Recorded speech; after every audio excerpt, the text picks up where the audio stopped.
Muling nagkita ang matalik na magkaibigan na sina Pastor Apollo C. Quiboloy at dating Pangulong Rodrigo Duterte kung saan sabay silang nag-motorbike.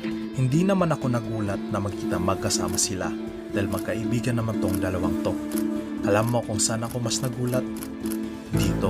Oo, dito. Sa sasakyang ito. Sobrang ganda at mukhang mamahalin kaya agad yung tiningnan kung magkano nga ba ito. Ito pala isang Can-Am Spyder RT na nagkakahalaga ng $31,000, mahigit kumulang 1.7 million pesos. At doon ko nalaman na ang sasakyang ito ay isa lamang sa mga luhong sasakyan ni Quiboloy na milyon-milyon ang halaga. Meron pa siyang mga private jet at ang isa ay nagkakahalaga ng 900 million pesos. Bell 429 private helicopter, 350 million pesos. Mercedes